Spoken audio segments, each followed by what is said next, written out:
kasih. Assalamualaikum warahmatullahi wabarakatuh.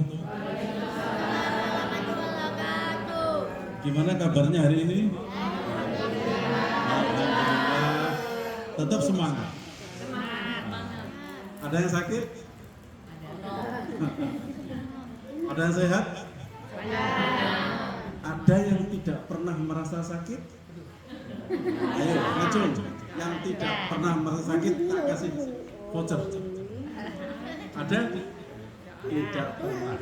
Semua orang pasti pernah merasakan sakit, termasuk saya. Biarpun dokter kan gelar, tapi manusianya tetap pernah merasakan sakit. Sakit itu enak apa enggak? Kok bisa enggak enak? Kenapa enggak enak? Hah? Nggak bisa tidur, apalagi? Makan enggak enak, tidur enggak nyenyak, apalagi? Nggak bisa sekolah, apalagi? Nggak bisa beraktivitas, besok gede duit. Oh. Terus, apa mana? Ngamuan. Iya, ngamuan. Esmosian. Yes, esmosian. Ya. Sensitif, peka. Ya. Apa namanya itu? Bahasa gaulnya apa sensitif itu? Baperan. Yes. Itu sakit emang enggak enak ya. Tetapi orang bisa merasakan sakit itu berarti pernah merasa sehat. Itulah. Jadi cerita mengenai sakit ini ya, memang Allah Subhanahu wa taala itu menciptakan manusia itu ketika lahir itu nangis apa enggak? Nangis. Nek nangis ya apa wong tuane? Nangis. Malah bingung. Nangis. Itulah artinya bahwa manusia sejak lahir memang disuruh merasakan sakit. Justru kalau tidak sakit, yang bingung malah orang tuanya. Coba jenengan, kalau kita di kebidanan atau di rumah sakit kandungan, yang keluar pertama kali begitu orang ibu melahirkan, nangis apa enggak? Karena nangis bingung dokter ya. Bidannya bingung, dikepuk-kepuk telapak kaki, dirangsang dadanya, gitu ya. Tapi begitu nangis, sing seneng sapa nangis bayi ini? Ibunya. Alhamdulillah, bayi ini nangis berarti saya ibunya. Ya. Nah, itulah jadi sejak kita masih bayi pun kita sudah dikenalkan dengan rasa sakit. Cuma kan gak ngerti sampean, aku ya gak ngerti. Bayi ku lek lore ku sambate apa? Ngerti enggak? Iso nek nangis toh. Tapi karena sudah begitu menjadi besar, dewasa, sakit ku tibake gak iso turu, gak iso mangan, gak iso kerja, gak iso golek duit, ngamukan, apa maneh, bantingan. Nah, Bapak Ibu semua, sekarang yang sakit coba ngacung. Sakit apa? Sakit apa? Namanya? Sakit apa? Apa? Tumor otak. Sudah kemoterapi? Berapa kali? 15 kali. Terus kapan kemoterapi lagi? Masih sinar. Sampai rambutnya rontok ya. Bagus Pak, itu ke rumahnya. Apalagi? Sakit apa lagi? Coba ngacung, sakit apa lagi? Jenengan kanker apa? Kanker rahim. Sudah kemoterapi? Ada hasilnya? Alhamdulillah. Siapa lagi? Yang sakit? Ayo adik, kamu sakit gak? Sehat? Nah. Jenengan sakit apa? Kanker serviks. Kanker serviks. Sudah kemoterapi? Enggak, kemo sinar. Sinar. Sudah berapa kali sinarnya? 20 kali. Ada perubahan? Alhamdulillah. Sekarang saya tanya. Di sini yang diobati kemoterapi atau radiasi yang belum ada perubahan siapa? Yang belum ada perubahan siapa? Tidak ada. Ya, semuanya ada perubahan ya. Kenapa Ibu ada perubahan? Rasanya gimana Ibu menghadapi penyakit ini? Awal kan ya pendarahan tapi apa itu darah putih. Terus sampai sebelum disinar itu kan masih keluar. Ya. Selama sinar 10 kali Terus selama 10 kali langsung berhenti. Oke. Ya sampai. Saya tanyakan Bu, ketika ibu itu didiagnosis oleh dokter kanker, perasaannya bagaimana? Bingung. Terus? Bingung saya mau kemana larinya gitu. Terus? Dokternya kan menganjurkan, oh ini kanker harus dibawa ke Surabaya, rumah sakit Omo. Tapi pikiran buat keluarga saya, bapak saya, suami saya itu, kok jadi jauh pikirannya, kok kayak nggak nyampe ke sana gitu. Maksudnya nggak sampai ke sana itu Pak mati ngono ya? Ya nggak gitu Pak. Maksudnya apa nih, di sini ya kerja, terus di sana jaraknya jauh gitu. Keluarga di rumah juga kan ada. Terus dipikir-pikir semua menganjurkan. Ada saya ngeblok ke rumah sakit. Terus di situ ya dianjurkan ke rumah sakit ketemu aja. Tapi jalannya saya ke sana nggak tahu Pak. Oh nanti kalau emang mau ke sana saya kasih jalan yang terbaik untuk ke Sutomo gitu. Terus sekarang perasaan ibu bagaimana? Alhamdulillah ya senang Pak. Senang artinya ya? Di rumah singgah. Senang ya? Iya. Tinggalnya sekarang di rumah singgah. Di sini? Enggak, di rumahnya Pak Agus. Oh, Pak Di- Agus. ya. Alhamdulillah sekarang alhamdulillah. Terus nggak stres lagi, senang hatinya ya? Iya. Bapak hatinya senang juga sekarang? Nah, jadi Bapak Ibu semua saya ceritakan mengenai sakit ya, Iya. asal usulnya ya. Jadi sakit itu kalau melihat penyebabnya itu ada 3, ya ada 3. Di dalam sejarah para nabi-nabi ya, pada waktu itu ada yang kenal dengan Nabi Ayub. Nabi Ayub itu adalah seorang nabi yang kaya raya, istrinya cantik jelita, anaknya ganteng, ayu, sugih, rojo broro, boyo royo, ya. Nah, nabi. Suatu saat dikasih penyakit kulit.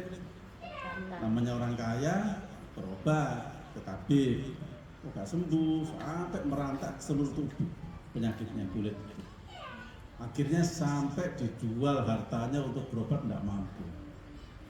Akhirnya dia yang jadi orang paling kaya di kota itu sekarang menjadi orang yang paling miskin di kota itu. Akhirnya sampai diusir oleh masyarakatnya. Kenapa? Di pinggir kota itu sudah bau busuk. Jadi penyakit kulitnya itu demikian hebat sampai orang belum masuk kota masih di pinggir kota. Jadi paribasane di Surabaya, di pinggirannya Sidoarjo, terus mampu busuknya itu. Akhirnya Ayub diusir. Akhirnya Nabi Ayub pergi ke puncak gunung. Akhirnya turunlah wahyu ya, Allah mengatakan, wahai Ayub, aku memang menguji engkau. Kamu dulu seorang kaya raya, orang paling top nomor 1, ibadahmu kuat. Tapi saya sanksi, jangan-jangan kamu sholat, zikir itu hanya karena pamrih. Mergo sugih, karena kaya raya dia beribadah. Tapi ternyata setelah aku uji dengan penyakit, kamu tetap beribadah kepada saya, tidak mengurangi sepeser pun imanmu kepada saya. Maka ambillah air di puncak gunung itu, berwudu mandilah. Maka sekaligus hilang penyakitnya. Artinya apa? Bahwa penyakit itu memang ujian dari Allah untuk mengetahui apakah seorang hamba itu memang betul-betul beriman apa tidak. Ya. Kadang orang kalau kaya raya ibadahnya betul ya, haji bolak-balik, umroh bolak-balik, sugih. Tapi begitu miskin, lali, wah Tuhan ternyata benci sama saya. Saya sudah sholat, zakat, puasa, menggaji, masih dikasih miskin. Tuhan tidak adil. Nah, itulah iman karena pamrih, karena ada pemberian. Tapi iman yang sesungguhnya adalah memang karena dia diciptakan oleh Allah untuk mengabdi kepada Tuhan. Wa ma khalaqtul jinna wal insa illa liya'budun. Aku ciptakan manusia, semuanya di alam semesta ini hanya untuk beribadah kepada Tuhan. Baik kamu dalam keadaan kaya raya maupun kamu dalam keadaan miskin. Nah, itu adalah ujian ya. Yang kedua, penyakit karena guna-guna. Percaya enggak? Percaya enggak? Itu percaya. Karena orang beriman harus percaya pada yang gaib. alladzina yu'minuna bil ghaib. Orang yang beriman itu percaya pada yang gaib. Ceritanya gimana Pak Dokter? Suatu saat Nabi Muhammad SAW kepalanya pusing, berat sekali, pening, sehingga turunlah malaikat Jibril. Ya Muhammad, kenapa engkau nampak sakit sekali? Iya Jibril, kepala saya berat, pening sekali. Maka ketahuilah wahai Muhammad, engkau diguna-guna oleh pendeta Yahudi. Carilah sumur di pinggir kota, maka galilah, maka engkau akan mendapatkan sesuatu. Maka Rasulullah SAW bersama dengan para sahabat berjalan ke pinggir kota, dicari sumurnya, ketemu, dan sumurnya digali. Ternyata di situ ada sebungkus pelepah daun kurma. Setelah dibuka, ternyata ada rambut Rasulullah SAW. Barulah kamu digunakan. Akhirnya turunlah surat An-Nas dan Al-Falaq. Ada yang tahu Al-Falaq? Qul a'udzu birabbin nas sama qul a'udzu birabbil falaq. Itulah ya Nabi, dua ayat ini sebagai pelindung umatku dari kejahatan manusia, baik berupa jin maupun manusia, jadi dari kejahatan setan. Jadi setan itu ada dua, bisa berwujud manusia, bisa berwujud jin. Nah, penangkalnya apa? Perbanyak membaca surat An-Nas dan Al-Falaq. Itulah karena guna-guna. Yang ketiga, penyakit karena perbuatannya sendiri. Contohnya apa? Ada yang tahu? Penyakit karena perbuatannya sendiri? Merokok, apalagi? Tidak bisa menjaga pola makan, semua disikat ya. Merokok, miras, makanan semuanya disikat ya. Tidak bisa kontrol ya. Makanya sekarang usia muda zaman dulu umur 50 baru kena kolesterol, hipertensi, sakit jantung. Sekarang umur 25 sudah kena hipertensi, ada yang kena stroke. Kenapa? Semua makanan dimakan. Hari ini makan gulai, besok bebek, besok mana rawon buntut, besok lagi kikil, besok lagi kari kambing. Enak memang, tapi ingat lemaknya bersifat jahat. Makanya jangan heran, saya di rumah sakit Sulistomo umur 25, umur 30 sudah ada yang kena stroke, sudah ada yang kena serangan jantung karena pola makan ya tidak terkontrol. Jadi makan harus mengikuti pola diet dengan baik ya. 4 sehat 5 sempurna. Dan yang paling penting makanan adalah 1, serat tinggi. Anak-anak harus banyak makan serat. Sekarang mulai kecil sudah biasa makan makanan instan ya, chicken ya, makanan segala macam ya, yang bungkusan kemasan. Hati-hati, banyak mengandung penyedap masakan, banyak mengandung pengawet, banyak mengandung pemanis sari manis, dan banyak mengandung zat perwarna. Makanya pada anak-anak generasi muda makan harus alami ya. Lebih baik bawa bekal daripada jajan di luar ya. Karena sekarang penyakit timbul dari makanan dan minuman ya. Seperti itu. Sampai di sini ada pertanyaan Bapak Ibu? Silakan, ada pertanyaan? Kita teruskan ya. Nah, contohnya lagi alkohol, miras. Penyakit apa alkohol yang akibat alkohol yang terjadi pada manusia?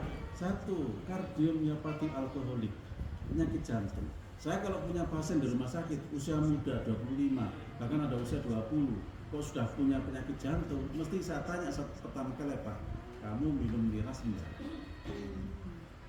Jujur, iya dok. Nah itu, jadi pengaruh miras, alkohol itu akan merusak otot jantung sehingga terjadi penyakit jantung pada usia muda. Yang kedua, miras pengaruhnya apa? Pada liver, ya, fatty liver, cirrhosis hepatis, ya, perutnya besar, hatinya mengkeret, itu pengaruh dari alkohol. Dan narkoba, rokok, pengaruhnya kemana? Ke paru-paru, ya, ke paru-paru. Jadi banyak sekali sekarang anak-anak muda karena pengaruh narkoba, ya, paru-parunya rusak, otaknya yang kecerdasannya berubah. Nah, bagaimana Bapak Ibu setelah kita sakit ya? Ada suatu pengalaman. Ada yang pernah kena COVID di sini? Ada? Ada. Ya. Gimana rasanya COVID waktu itu? Enggak terasa apa-apa, bau enggak tahu. Oh, enggak terasa. Ya. Lidah enggak terasa. Iya. Nah, terus apa lagi? Enggak mau makan sampai Enggak mau makan, sesek. Iya. sesak napas ya. Jadi kita pernah terkena wabah COVID ya tahun 2019 akhir sampai awal 2021, hampir 2 tahun. Jadi pada waktu wabah COVID ini semua orang stres, yaitu takut. Zaman dulu suara orang batuk lebih ditakuti daripada suara pistol. Begitu ada orang batuk, minggir kabeh. Ngalami enggak? Wedi kena COVID. Cuman begitu. Kemana-mana masker ya, emang itu untuk pencegahan ya. Tapi orang batuk ditakuti. Nah, kenapa saya sampaikan di sini?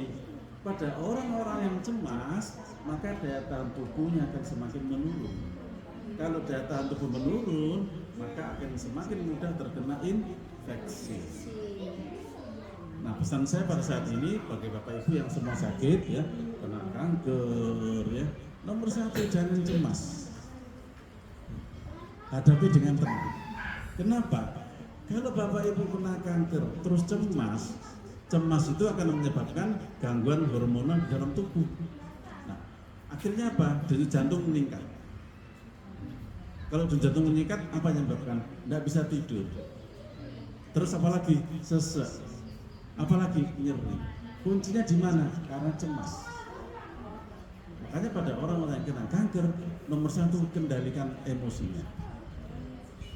Kendalikan emosinya. Kontrol emosinya. Cemasnya dikontrol. Dengan cara gimana dok kontrol cemas? Latihan sabar. Bapak Ibu yang sakit ini sebetulnya adalah orang yang istimewa. Kenapa kok dikasih istimewa? Karena panjenengan semua sudah dikasih persekop. Dikokon ngerasa loro nang dunya. Nah, iku lek ikhlas sabar, besok nang akhirat wis gak loro maneh. Ya. Percaya enggak? Percaya. Itu percaya. Wong Kanjeng Nabi matur sapa wong Islam sing lara, sing susah, sing kena balak. Kalau dia ikhlas sabar dan selalu berdoa, maka itu menjadi kafarah. Menjadi penebus dosa. Sampai diumbah saiki. Sing sampean pikir gak usah lorone, seneng ya. Alhamdulillah jadi paling loro. Mugi-mugi iki dadi penebus dosaku. Di sana akhirat karek lunai. Bismillah. Ya, tanamkan rasa itu. Selalu senang, selalu bahagia, selalu positive thinking. Ya. Bahwa dengan positive thinking, bahwa semua itu menyenangkan, maka otomatis hormon di dalam tubuh, hormon kegembiraan, dopamin, serotonin itu akan keluar, dan itu akan menekan rasa nyeri yang ada di dalam tubuh kita. Ada yang sampai sekarang masih merasakan nyeri? Sekarang ini? Kadang-kadang nyerinya waktu apa? Kalau kecapean atau stres. Kecapean, Atau stres. stres. Terus ibu kalau nyeri apa yang dikerjakan? Ya kasih anak kayak putih aja. Menurut udah hilang. Alhamdulillah. Ya. Jadi nyerinya masih ringan ya. Kalau nyeri berat pernah? Ada nyeri berat? Dan enggak. Nah, ya. Jadi gini Bapak Ibu ya, ini nanti sekedar kiat trik kalau kita menghadapi rasa nyeri ya. Karena nyeri itu bisa timbul karena dari organ ya, sarafnya terganggu. Bisa juga nyeri itu timbul dari pikiran. Saya pernah satu kasus ya, kanker serviks stadium 4. Nyerinya sudah skala 10, berarti nangis. Saya tanya, "Ibu kok nangis kenapa?" "Nyeri, Dok." Terus apa lagi yang bisa bikin nyeri itu? Saya kecewa. Kenapa kecewa? Saya kanker serviks. Sudah ngerti kanker serviks, suami saya pergi tidak balik-balik. Tambah loro enggak? Ya. Terus apa lagi Bu? Nah, saya bingung. Terus anak saya nanti sekolah yang biayai siapa? Itu bisa bikin nyeri enggak? Ya. Iya. Ya Pak ya. Biyen nang bojone ayu, mendino kumpul bareng ngerti bojone kanker serviks stadium 4 ditinggal mlayu. Wis loro kanker tinggal mlayu, nyeri double-double. Nah, tidak hanya sekedar obat yang bisa menyembuhkan, tetapi giginya harus betulkan, hatinya dibetulkan bahwa dia harus bisa menerima keadaan itu. Sudah ibu jangan pikirkan suami. Ibu sekarang sudah punya saudara kembar. Siapa dok saudara kembar saya? Kankermu. Kankermu itu saudara kembar. Kok bisa? Sampai tidur dikancani sopo? Kanker. Nan jeding dikancani sopo? Kanker. Sampai mandi yang nemenin siapa? Kanker. Sampai makan minum yang nemenin siapa? Kanker. Itu saudara enggak? Saudaranya. Terus kalau dengan saudara gimana? Lus-lusen. Dulurku, ya saudaraku, jangan kau bikin saya sakit ya. Ya, itu ya Pak ya. Begitu Pak, jangan pikirkan sakitnya. Aduh dulurku, nang kepala kan, dilus-lus. Dulurku, saudaraku, jangan kau bikin saya susah ya. Dan dengan ketenangan ini akan mengontrol. Ya. Di dalam teori kesehatan namanya distraksi and relaksasi. Jadi kita tidak usah memikirkan sakitnya, tapi kita memikirkan positifnya. Nanti kalau itu kerjakan, insya Allah tidak sakit. Dan itu saya praktekkan ke pasien saya, kanker serviks. Saya kan sampai saya kisah guyu. Pasien saya nangis, sudah jatuh ketimpa tangga. Apa yang terjadi? Bu, lihat saya ya, perhatikan saya. Saya cari nafas. Tarik nafas dalam. Coba sekarang kerjakan ya, ikuti saya ya. Ya. Tarik nafas dalam sampai terasa perutnya, keluarkan. Tarik nafas dalam, keluarkan. Tarik nafas dalam, keluarkan. Gimana rasanya? Enteng. Gimana rasanya? Enteng dong. Enteng di sakit kalau mau. Nah, sekarang sudah betul ya. Sekarang tarik nafas dalam lagi ya. Keluarkan lewat hidung. Nah, waktu tarik nafas dalam, sampeyan bayangno sing seneng-seneng. Ibu sing sampeyan paling senengnya apa? Apa paling seneng? Simpan paling seneng di dalam hidup apa? Nyanyi-nyanyi. Saya bayangno nyanyi-nyanyi ya. Bapak sampeyan paling seneng apa? Si paling seneng sampean pas terima gaji, terima duit, seneng hati nih. Bayangno terima duit. Ibu, si paling seneng apa? Hah? Bergurau sama suami. Bayangno sakit sampai bergurau suami ya. Jadi pada waktu tarik nafas dalam, sampai bayangno nyanyi-nyanyi, sampai bayangno guyon karo bojone, sampai bayangno duit ya. Mulai ya, tarik nafas dalam.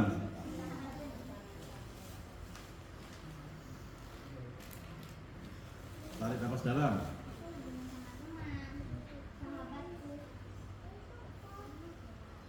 Tarik nafas dalam.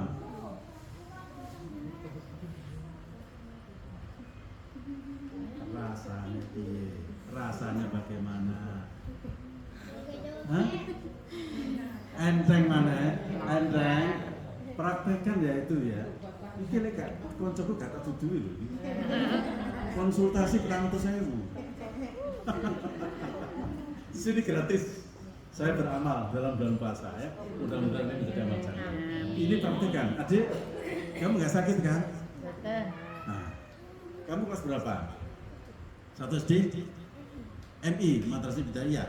Nah, kalau kamu pengen belajarmu sukses, pas susah mikir pelajaran, kamu tarik nafas dalam.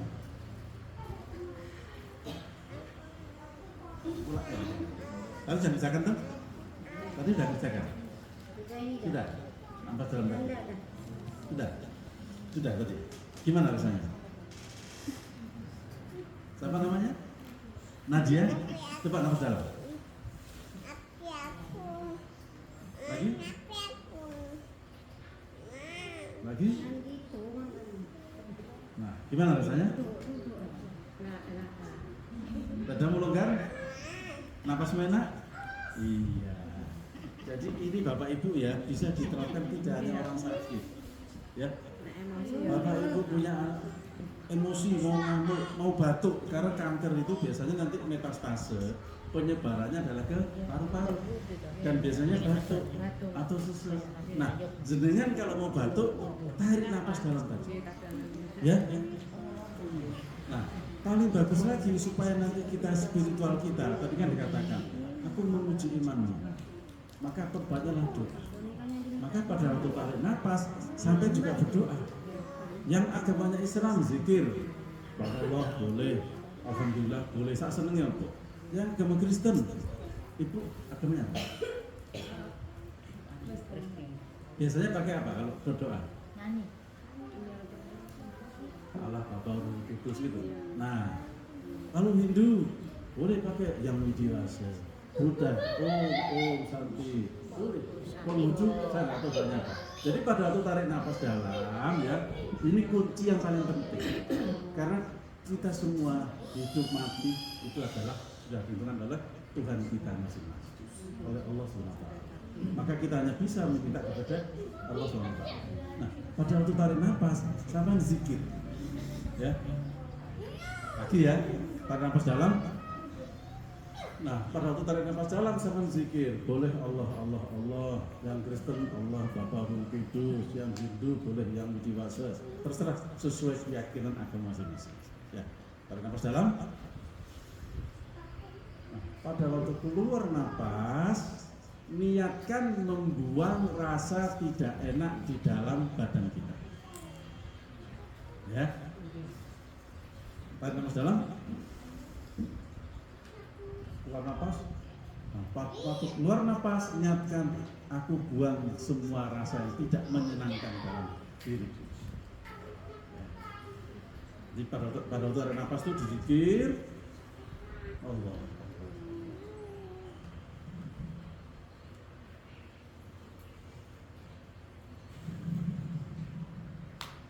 Ayo mulai lagi. Ayo zikir, tarik nafas dalam.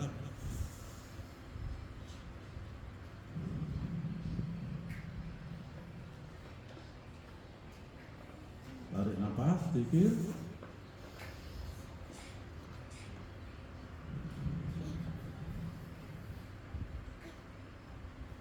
Tarik nafas. Aku buang segala yang tidak menyenangkan dalam diri. Perhatian terus. Udah? Gimana rasanya? Kerjakan ya, kapanpun. Bangun tidur, sebelum makan, setelah makan, habis sholat, malam mau tidur, sambil duduk boleh, sambil tidur boleh. Ya, insya Allah nanti itu semua akan memperoleh berkahnya. Ya, semua. Tuhan itu Maha Pengasih dan Penyayang kepada umatnya. Siapa yang mau minta pasti akan dikasih. Ud'uni fastajib lakum. Berdoa kepada saya, mintalah kepada saya, pasti akan saya kasih. Saya pernah punya pengalaman ya, yang beragama Kristen ya.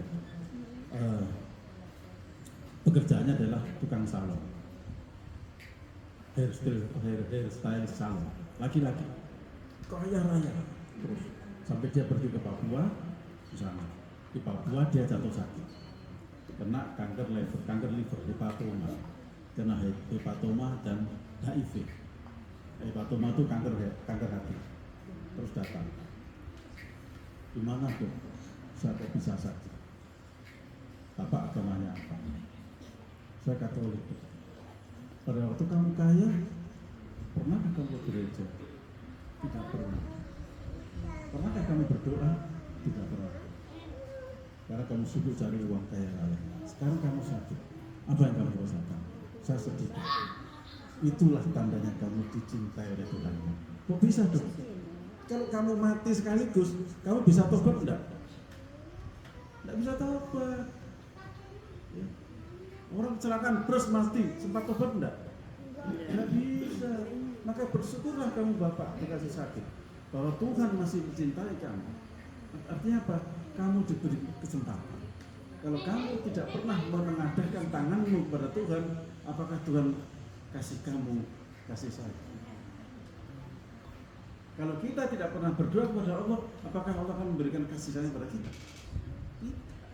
Maka itulah sakit itu sebagai suatu rasa bahwa Tuhan kita mencintai kita. Kenapa? Dengan kamu dikasih sakit, kamu pasti akan berdoa, ya Allah, ampuni dosa saya, hilangkan penderitaan saya. Kan pasti berdoa kan? Nah, itulah doa itulah yang akan menyenangkan Tuhanmu karena kamu dekat kepada Dia. Terus gimana Dok? Carilah Romo, minta doa. Seminggu lagi dia kontrol, ketawa dia. Gimana? Terima kasih Dok. Saya sudah enak. Ya sudah. Penyakitmu tidak akan bisa sembuh. Apakah kanker bisa sembuh? Bisa sembuh, tapi kecil. Yang jelas bisa dihambat pertumbuhannya. Berhenti bisa, tapi hilang tidak bisa. Nah, bagaimana caranya? Berdoalah bahwa jangan engkau pikirkan penyakitnya, tapi berpikirlah bahwa Tuhan masih mencintai saya. Positive thinking, jangan negatif thinking. Negatif thinking itu jahat, akan semakin merusak kita. Ya Tuhan, ya Allah, saya sudah berdoa, sudah sholat, sudah zakat, sudah puasa, sudah umroh, sudah pergi ke gereja, sudah ke kuil, ke pura. Kenapa saya masih dikasih sakit? Protes. Ada yang protes nggak seperti itu? Dulunya ada kan? Nah, pasti protes pertama kalinya. Tapi sekarang sudah protes enggak? Tidak protes, sudah menerima ikhlas ya, bahwa itu semua adalah memang untuk mendekatkan diri kita kepada Allah. Pengalaman saya pada waktu kena COVID. Saya kena COVID, saturasi oksigen itu normalnya adalah 95 sampai 100. Pada waktu saya kena COVID, saturasi oksigen saya 88. Buat tarik napas nyeri. Jadi saya punya saturasi tak cek 88. Demam 40 derajat Celcius. Tinggi sudah. Berjalan sudah nggak kuat, cuma duduk aja begini, sholat tayamum, kemudian sholat sambil duduk. Tarik napas dalam nyeri. Jadi minumnya air hangat terus, sedikit demi sedikit. Pada waktu itu yang kepikiran saya apa? Ya Allah, saya itu tidak takut mati. Karena semua manusia mati. Ada yang mati pada waktu masih bayi, ada yang mati pada waktu masih SD, ada yang mati pada waktu masih SMA, ada yang mati sudah tua baru mati. Semuanya pasti mati, tinggal umurnya aja. Saya tidak takut mati. Yang saya takutkan mati apa? Nanti kalau saya mati, tidak aku cintai, tidak aku rahmati. Itu yang saya takuti. Karena itu saya minta rahmatmu saja, saya minta kasih sayangmu saja, saya minta belas kasihanmu saja. Sehingga kalau saya mati, saya dalam keadaan naungan rahmatmu. Itu. Akhirnya tidak jadi mati, bisa duduk di sini dengan panjenengan. Itulah ya kepasrahan. Jadi kalau orang sakit itu pasrah tawakal, tidak usah takut mati ya. Yang sehat tahu-tahu besok mati. Yang sakit lama-lama gak mati-mati. Itu rahasia ilahi. Kenapa? Semua diberi kesempatan untuk mencintai Allah, ya, supaya Allah itu cinta kepada kita. Kalau sudah Allah cinta kepada kita, udah mati itu bukan halangan. Ya, semua pasti mati. Kalau matinya kita itu dalam keadaan cinta apa tidak? Dalam keadaan rahmat apa tidak? Bapak Ibu, sampai di sini ada ditanyakan masalah penyakitnya, boleh kita berbagi.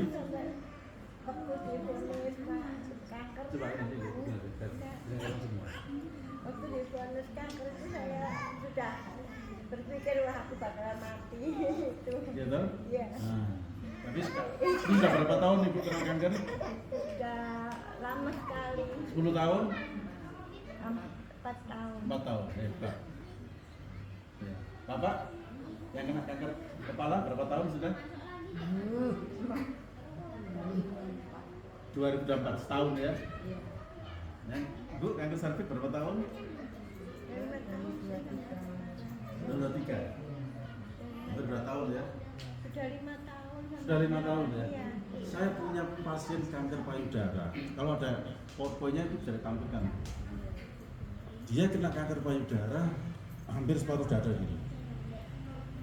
Saya kaget karena dia pakai jubah. Saya periksa, segini. Loh, kok bisa segitu? Dulu nggak dioperasi. Enggak, dok, saya takut operasi. Sudah berapa tahun? Sudah ada 5 tahun. Hitungan medis, kalau kankernya sudah gede gini, separuh dada, itu paling lama 6 bulan. Dia bisa bertahan 5 tahun. Kuncinya apa, Bu? Saya tenang, Dok, pikiran saya. Jadi saya sama anak saya diajak umroh, ya. Kemudian apalagi untuk mengalihkan nyerinya, dia bikin kerajinan. Apa jenis nyulam. Jadi kalau dia di poli itu dia sambil nyulam, bikin sulaman baju itu, bikin sulaman sarung tangan gitu, bikin sulaman apa itu rompi. 5 tahun bertahan, padahal tumornya segede gini, separuh dada, kanker payudara, bertahan 5 tahun. Hanya kita obati anti nyeri saja, anti nyeri, tidak ada anti kanker, ya, tidak ada operasi, anti nyeri dok. Dia bisa bertahan, kenapa? Ini kontrol hati. Kalau pikiran kita tenang, pasrah, semua hormon yang ada dalam tubuh adalah tenang. Nah, ketenangan hormon ini akan menyebabkan pertumbuhan kanker berhenti. Kalau ibu pengen nyoba, besok ngamukan aja, tak jamin 1 bulan kankernya menyebar. Ngamukan yang bedino, ngamuk karo bojone, karo anake, karo tanggane, ngamukan yang bedino, tak jamin 1 bulan menyebar kanker. Kenapa? Begitu kita marah, maka hormon kita akan naik turun gini. Naik turun. Nah itu menyebabkan pertumbuhan sel jadi tergerak. Kalau disirami, akhirnya jembat semakin tumbuh. Tapi kalau hormon kita stabil, santai gini, tumornya tidak berkembang. Diam. Nah, itulah manfaat. Makanya tadi saya ajarkan tadi, tarik nafas dalam sama keluarkan, diselingi dengan zikir. Ya. Karena zikir itu akan mengontrol semua sistem hormon yang ada di dalam tubuh kita. Ya. Dengan Bapak Ibu ya? Ada yang tanya lagi? Testimoni? Sudah, menjelang maghrib ya. Kita tutup dengan doa ya. Doa bersama, mudah-mudahan semuanya dalam keadaan sehat walafiat, umur panjang ya, bisa sarung anak putu dan seterusnya.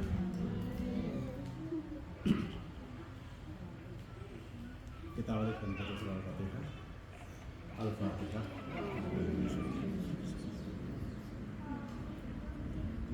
Iya.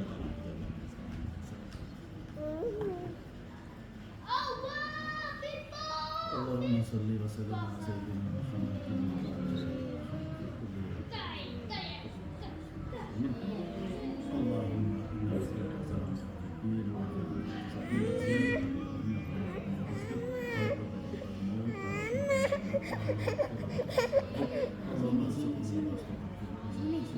ya Allah ya Rabbi ya Tuhan kami, karunialah kami rezeki yang luas, halal, barokah, selamat, maghfirah. Ya Allah ya Rabbi ya Tuhan kami, sembuhkanlah penyakit-penyakit kami, ringankanlah penyakit kami, panjangkanlah umur kami, jagalah kesehatan kami, demikian pula pada keluarga kami. Rabbana atina fid dunya hasanah wa fil akhirati hasanah wa qina adzabannar. Amin ya rabbal alamin. Assalamualaikum warahmatullahi wabarakatuh.